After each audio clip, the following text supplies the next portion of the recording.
Hello વિદ્યાર્થી મિત્રો, સ્વાગત છે તમારું આજના વિડીયોની અંદર. અને આજે આપણે જોવાના છીએ જે આપણે વિજ્ઞાન વિષયની જે ધોરણ 9ની અસાઇનમેન્ટની સિરીઝ ચાલુ હતી તેનો વિભાગ C છે અને એમાં પ્રકરણ નંબર 5 આજે આપણે જોવાના છીએ. તો શરૂ કરીએ આજના વિડીયોને, જેની અંદર પહેલો પ્રશ્ન છે કે કોષરસ પટલનું સ્થાન, લાક્ષણિકતા અને કાર્યો લખો.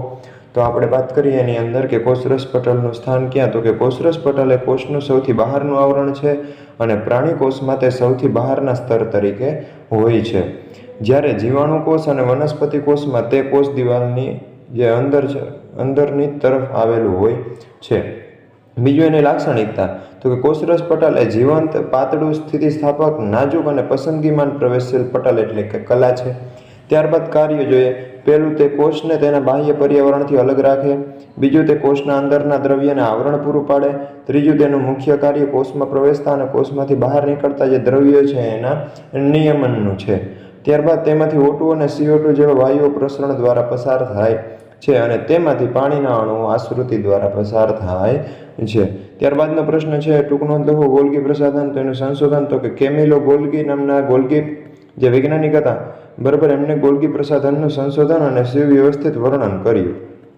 બરાબર, આ જે વૈજ્ઞાનિક છે એ અહીં આગળ આવશે.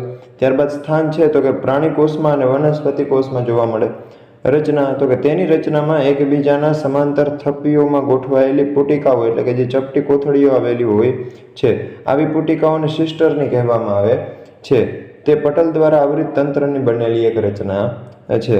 આ ગોલ્ગી પ્રસાધનના પટલો એ કેટલીક વખત અંતઃકોષરસ જાળના પટલ સાથે જોડાયેલી હોય અને તેથી તે જટિલ કોષીય પટલ તંત્રનો ભાગ બનાવે. નોંધ એ છે કે ગોલ્ગી પ્રસાધનનો ઉદ્ભવ એ લીસી અંતઃકોષરસ જાળની કલા એટલે કે પટલમાંથી થાય છે. હવે એના કાર્યો જોઈએ કે અંતઃકોષરસ જાળ દ્વારા સંશ્લેષિત દ્રવ્યનું ગોલ્ગી પ્રસાધન દ્વારા પેકેજિંગ કરી અને કોષની અંદર તથા કોષની બહાર વિવિધ સ્થાનો તરફ મુક્ત કરવામાં આવે છે. ત્યારબાદ નિપજનનું પેકેજિંગ, રૂપાંતરણ તેમજ સંગ્રહ કરવાના કાર્ય એ ગોલ્ગી પ્રસાધનની પુટિકાઓની અંદર થાય. ત્યારબાદ કેટલાક કિસ્સામાં સરળ શર્કરાઓમાંથી જટિલ શર્કરાનું પણ નિર્માણ કરે અને લાઇસોસોમ અંગિકાના નિર્માણ સાથે આ સંકળાયેલી છે. ત્યારબાદનો પ્રશ્ન છે રંજકકણોના પ્રકાર અને હરિતકણની રચના છે એ આપણે સમજાવીએ. જેની અંદર રંજકકણોના પ્રકાર, જેમાં પહેલું છે રંગકણો, જેને ક્રોમોપ્લાસ્ટ પણ કહેવામાં આવે. તો ક્લોરોફિલ એ રંજક દ્રવ્ય ધરાવતા રંજકકણોને હરિતકણ કહેવામાં આવે છે.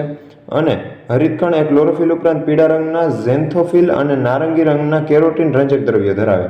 હવે હરિતકણ છે એ પ્રકાશ સંશ્લેષણ માટે અગત્યના છે. જો હરિતકણ વનસ્પતિની અંદર ન આવે તો પ્રકાશ સંશ્લેષણની ક્રિયા શક્ય બને નહીં.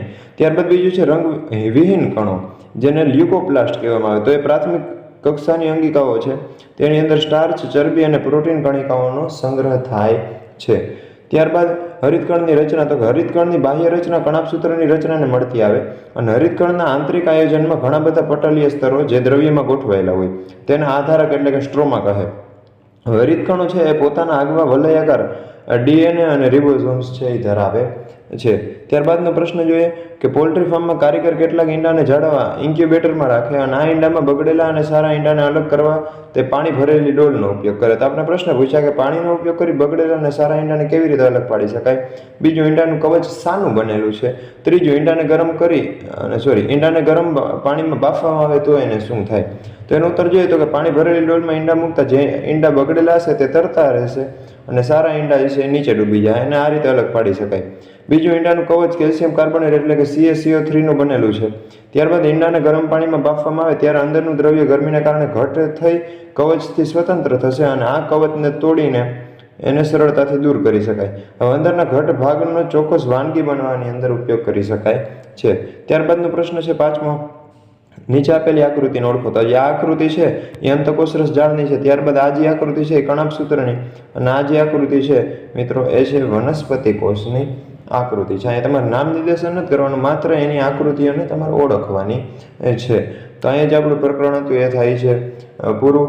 અને પછીનું પ્રકરણ આપણે જલ્દીથી જ અપલોડ કરીશું અને જ્યારે પણ અપલોડ કરીશું તમને અહીં ઉપરની સાઈડમાં એ દેખાશે. તમે એના ઉપર ક્લિક કરી અને વિડીયોને શરૂ કરી શકશો.